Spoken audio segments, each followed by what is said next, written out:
Baik ya, Assalamualaikum dan salam sejahtera. Jadi hari ini kita akan lihat sambungan persamaan linear serentak bagi part yang keempat. Ini kesinambungan yang semalam lah. Baik. Jadi untuk kali ini kita akan lihat pada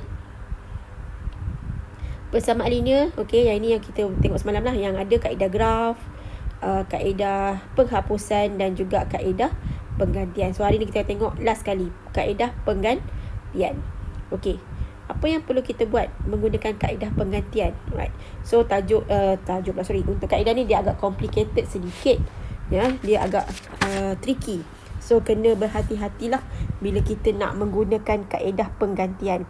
Tapi nanti bila dalam exam kita boleh pilih mana satu kaedah yang lebih mudah bagi kita. Pada saya kalau penggantian ni kena berhati-hati sebab selama ni yang pelajar saya banyak dia buat careless mistake bila dia menggunakan kaedah penggantian ni. Kalau kata kaedah penghapusan tu, insya-Allah semua orang boleh jawab dengan betul. Saya tunjukkan kaedah dia. Baik. So untuk kaedah penggantian ni, kalau kita tengok saya ambil warna putih lah. Kaedah penggantian ni dia berbeza sikit lah. Berbeza dari segi apa? So kita akan tengok kenapa saya ambil yang ni. Sekejap. Pen. So kita ambil soalan semalam. Soalan semalam kita guna pakai semula, right? So katakan di sini diberi pada kita X tambah Y sama dengan 7. Ini adalah persamaan yang pertama. Dan diberi pada kita 2X tambah Y sama dengan 12. Ini adalah persamaan yang kedua. Jadi bila kita nak menggunakan kaedah penggantian, kita kena pilih salah satu kita punya persamaan ini untuk kita jadikan di sebelah kiri dia hanya ada satu pemboleh ubah sahaja dan pemboleh ubah lain dibawa ke sebelah kanan. Katakan untuk kes yang ini saya nak bawa ini persamaan satu ni, right? Saya akan gunakan persamaan satu. So katakan persamaan satu kita adalah X tambah Y sama dengan 7. Jadi kita nak letakkan X ini berada di sebelah kiri. So bila X ni berada di sebelah kiri, maka Y kita ni tebalnya sekejap, tebal sangat. Y kita ni saya buang.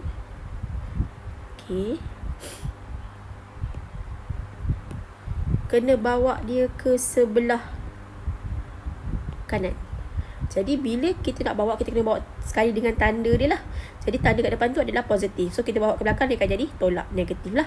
Jadi persamaan yang baru kita dapat adalah X sama dengan 7 tolak Y. Ini adalah persamaan baru yang kita bina. So kita namakan dia sebagai persamaan yang ketiga. Sebab kita nak, bila kita nak menggunakan kaedah penggantian, kita nak kena pastikan yang kita punya pemboleh ubah ada satu di sebelah kiri, yang lain kena bawa sebelah kanan. Jadi seterusnya kita akan masukkan persamaan 3 ke dalam persamaan 2. Sebab tadi kita dah guna satu kan, satu ni akan jadi satu ni dia jadi 3. So kita nak masukkan 3 ni ke dalam 2, right? So masukkan 3 ni ke dalam persamaan kedua. Tebal sangat juga ni. Jadi kita akan dapat katakan 3 kita tadi X adalah 7 tolak Y kan. So kita ambil persamaan 2 tadi. So kita akan dapat 2X tambah Y sama dengan 12. Jadi kita kena gantikan yang ini dengan yang ini. Masukkan ini ke dalam X. So bila kita nak masuk, kita dapat 2 dalam kurungan. Apa nilai tadi yang kita dapat tadi? X kita adalah ini kan. So 7 tolak Y. Nampak tak? Kita nampak warna dia tak terang So saya ambil warna yang terang sikit. 7 tolak Y. Macam tu. Sebab 7 tolak Y ni adalah nilai bagi X. So, tambah Y sama dengan 12. Okay, jadi kalau kita tengok dekat sini, ini ada nombor yang berada di luar kurungan. Jadi apa yang perlu kita buat ialah kita darabkan dia masuk ke dalam. So kita darab dia masuk ke dalam. Ini darab ini darab ini. So 2 darab 7 kita akan dapat 14. 2 darab negatif Y dapat negatif 2Y tambah Y, ambil yang ini, sama dengan 12. Kita susun. Itu sebab saya kata untuk kaedah penggantian ni dia kena berhati-hati. Dia sangat-sangat tricky. Okay, so selepas itu kita selesaikan macam biasa, di mana kita ambil yang ini yang sama, pemboleh ubah ni kita settlekan. So kita akan dapat 14. So negatif Y tambah Y, kita dapat tolak Y, okay, sama dengan 12. So kita nak cari nilai Y. 4 ni kita bawakan di sebelah kanan. So kita akan dapat negatif Y sama dengan 12 tolak 14. So negatif Y sama dengan negatif 2. Ni tak settle lagi. Dan negatif kat depan ni kita bawa dia, sebab yang ini maksudnya, kalau kita tengok balik yang kita dah belajar sebelum ni, okay, ini maksudnya negatif Y ni, negatif Y ni maksudnya negatif 1Y. Ni maksud dia. Okay, so kalau negatif 1 bawa sebelah sana, dia akan jadi bahagilah. Bahagikan dengan negatif 1. So negatif 2 bahagi dengan negatif 1. So Y sama dengan negatif 2 bahagikan dengan negatif 1. So jawapan akhir kita dapat Y sama dengan 2. Ini baru kita dapat Y. Okay, dan kita buat pula, kita gunakan Y sama dengan 2 ni, gantikan dalam mana-mana persamaan. Okay, so kita akan gantikan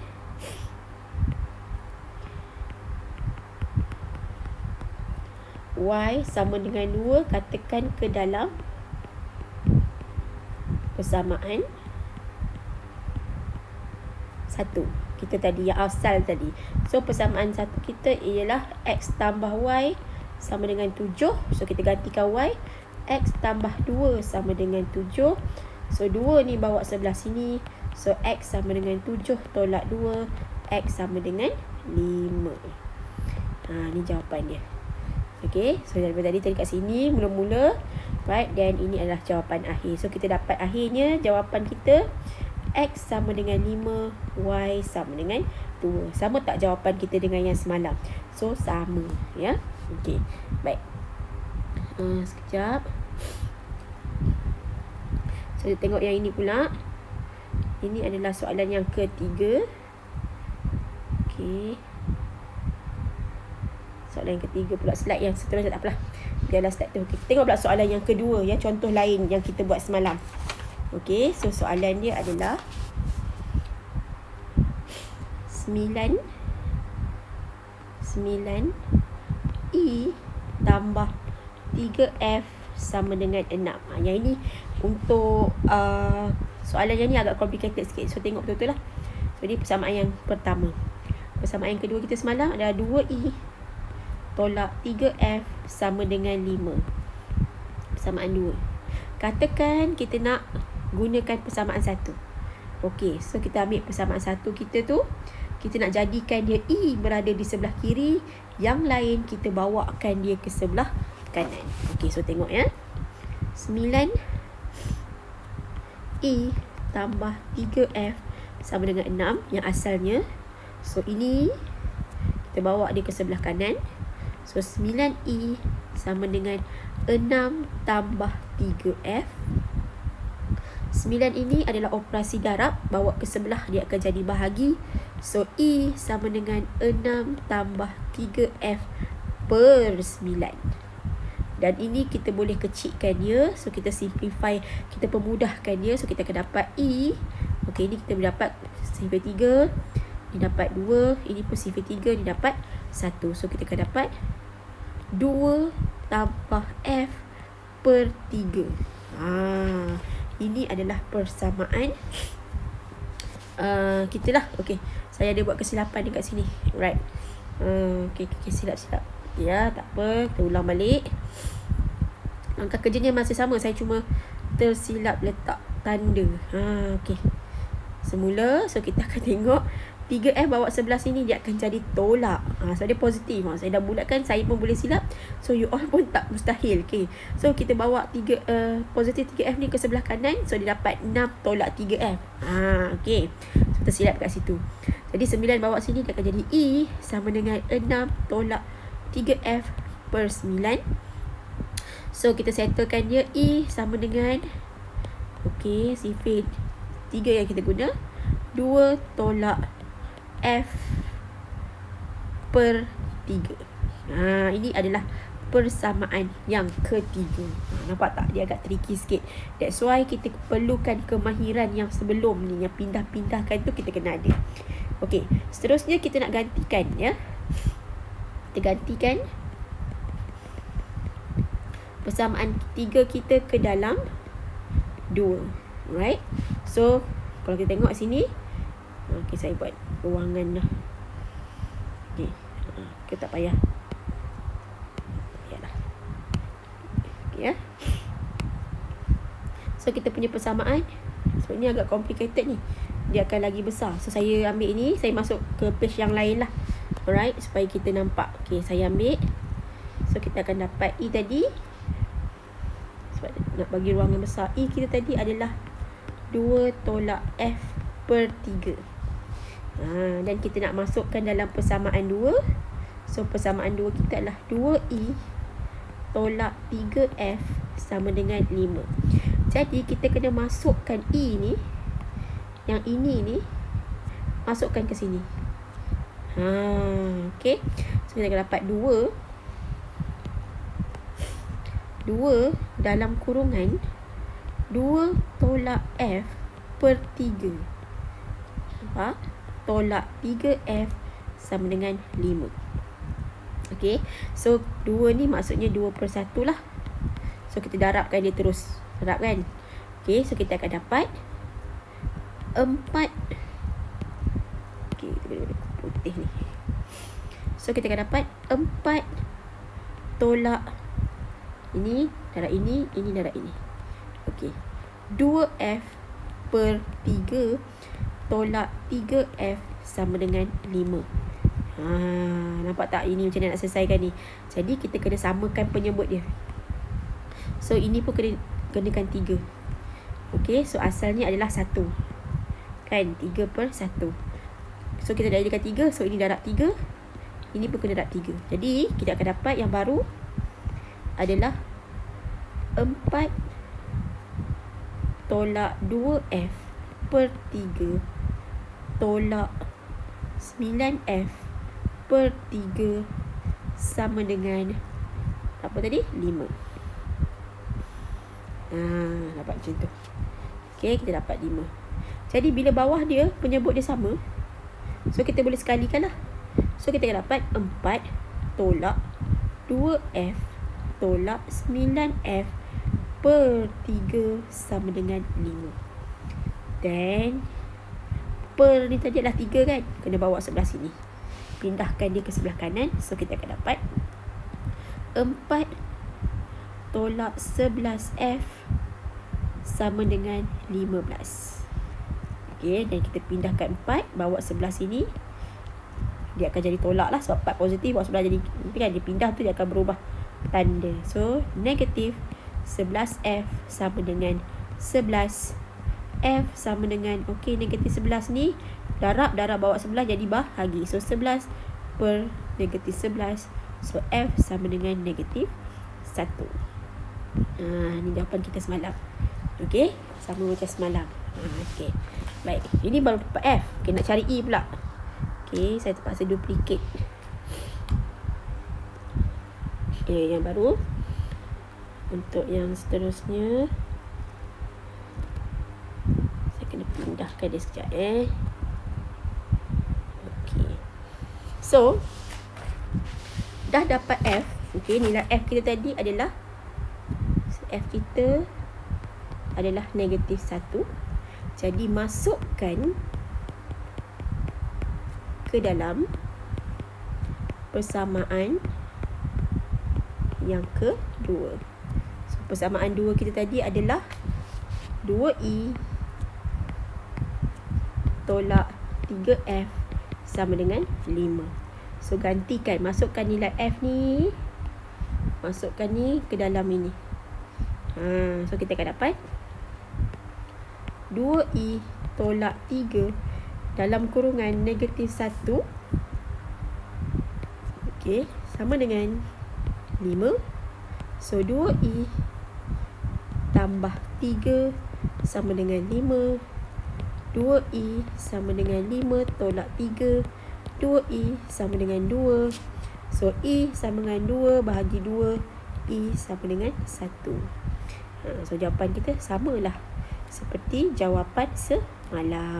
Cuma kaedah dia sahaja yang berbeza. Jadi, kaedah yang menggunakan kaedah penghapusan ni dia agak complicated sedikit dan sangat tricky. Jadi, kita kena buat, kita kena selesaikan secara berhati-hati. So, saya harap you all boleh buat juga untuk kaedah penghapusan bagi soalan yang sama. Soalan semalam tu, buat pula B dan D dalam bentuk kaedah penghapusan. Saya bagi B dan D sebab itu yang paling mudah. Okey, sebab yang C dengan D tu, A dengan D tu agak complicated. Nanti saya akan tunjukkan kemudian. Okey, yang kita nak buat yang senang dulu, baru kita pergi yang susah. Okey, baik. So, saya rasa itu saja untuk hari ni. Harap kalau kata tak faham ke apa, ulang balik. Tengok balik apa yang saya dah terangkan dalam YouTube. Okey, sebab kita tak boleh bersemuka, so kena tengok YouTube lah. Jadi, dah buat, ada masalah, boleh berbincang dengan saya. Selagi tak buat, jangan tanya saya. Okey, saya tak suka. Saya nak you all tengok dulu YouTube penerangan ni. Lepas tu cuba buat. Kalau tak faham, tanya saya. Jangan tak buat apa-apa terus nak tanya. Tak boleh, saya tak suka. Maksudnya kamu tak mencuba dulu. Okey, kamu kena ikut kawan-kawan kamu yang lain, macam Anik, macam Akil, macam Syami, Aminul, dia buat. So, soalan yang dia tak tahu, dia akan tanya. Dia buat dulu. Maksudnya dia dah mencuba. Tapi kalau kata kamu belum mencuba, tiba-tiba je mesej saya, tak boleh lah. Saya takkan tunjuk lah. Sebab saya dah buat video ni, saya dah tunjuk cara. So, tengok betul-betul. Okey, sebab soalan saya semua berdasarkan apa yang saya terangkan, apa yang saya tunjukkan pada kamu. Soalan saya memang berkaitan dengan apa penerangan saya daripada YouTube. Okey, so saya rasa itu sahaja. Sekian. Terima kasih.